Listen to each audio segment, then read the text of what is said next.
Okay, I'm here back tuning out GT500. We're gonna try to get the throttle stuff figured out. It's a little on the sensitive side on the throttle, and I'm kind of trying to figure out if this throttle body is gonna be something that I can drive on for a little bit on the street. If not, I might leave it for racing duties, but it's not driving the way I want it to drive, and I'm not really gonna put up with any bad driving habits if I can't figure out its finicky quirks in order for it to drive the way I want it to drive on a manual. Worst case scenario, I'll throw a twin 65 on there for the street, live at about 800, 900 horsepower, and be happy. So I'm gonna go ahead, throw a tune on it, mess around, but I'm also gonna try to put the center console in that Parts Farm got for me.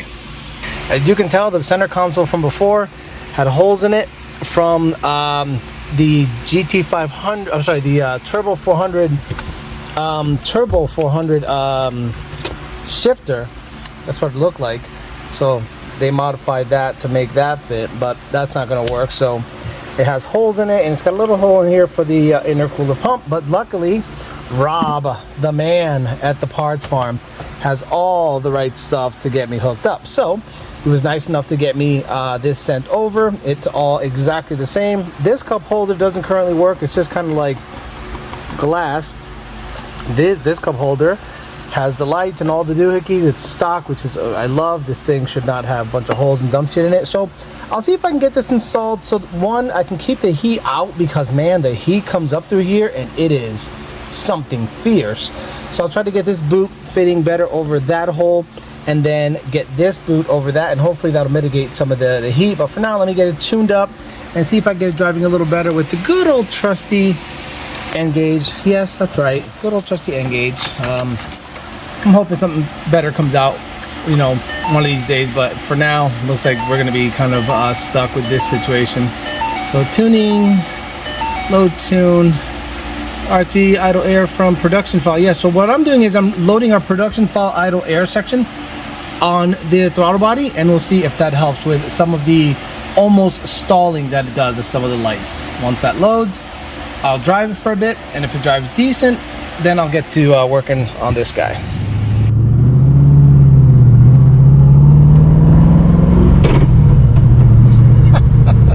So that's the thudding it makes if you drive a faceplated situation.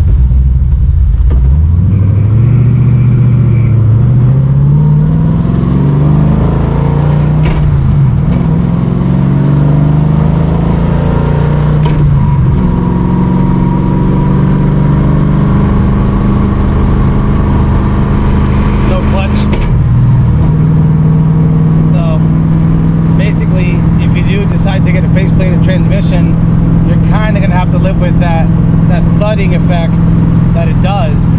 Downshifting isn't something I highly recommend. I would just let it coast down and get to the appropriate gear, because all you're gonna do is wear out the dogs unnecessarily. So that's what I do. I just get to a light and choose the gear that I need to be in, which is probably gonna be second, taking the right hand turn at under 20 miles an hour, and I'm hoping that there's a good old thud.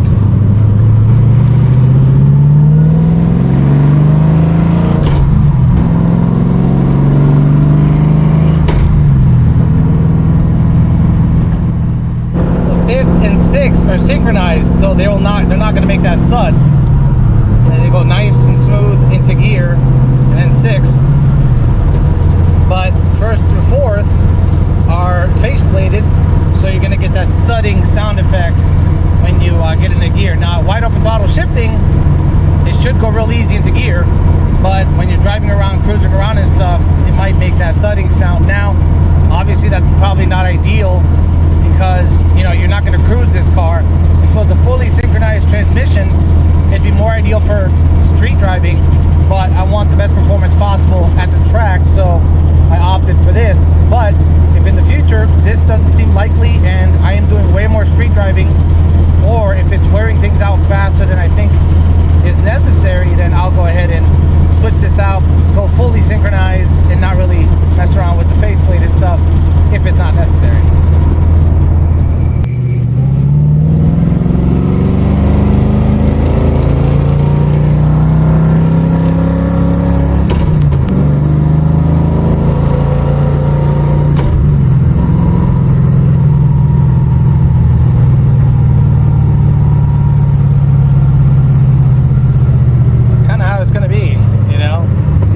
downshifting, you know, just quick upshifts and not really slowly engaging in gear. It has to be on the quick side, because if you get it caught in the dogs there, it says ga ga ga ga ga ga ga ga, and it just makes a hell of a noise. I have to fix this boot up, but I'm taking it for maybe a 10-mile drive and make sure that everything takes out.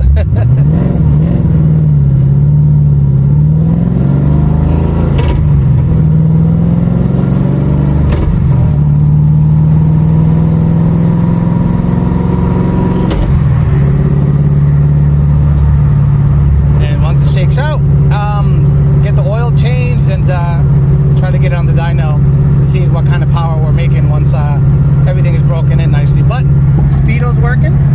Obviously the ABS is not hooked up, but the speedo's working, tach's working. IATs are in the 130 range, which is normal for, you know, summer, 90 plus degrees. The upper air charge temp is the cold air temp. The lower air charge temp, IAT2, is the blower temp. Might need some more water in that tank, because I think that ice tank is a little low, but I'm not really stressing it all that much, because when I'm racing it, it'll have water in it. So yeah, it tends to go up and down. I think it's air bound a little bit, but again, I'm not really stressing it. I can hear the pump going in and out. I think it's air bound, especially when I decel. Don't do it, Alice.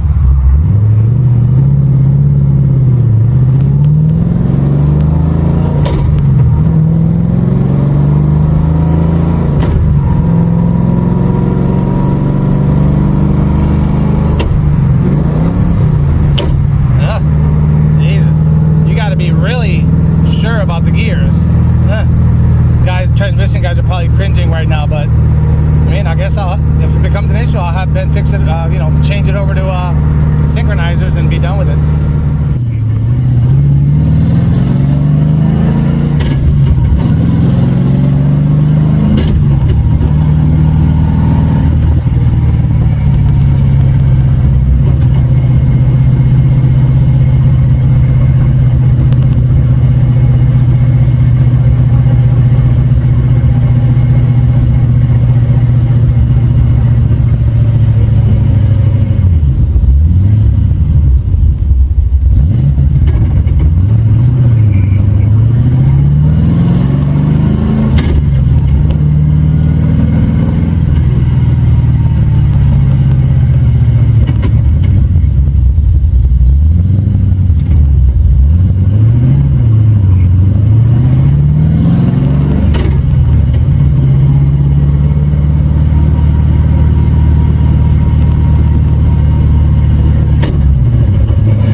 Okay, so there you have it. I was able to finally complete the manual swap from the Turbo 400 to the T56 built by Ben Calamer on the GT500. Been able to drive it around for a little bit, and it's actually doing really well, extremely well. I'm very happy with how everything came out. I want to thank Bondobert for providing the clutch.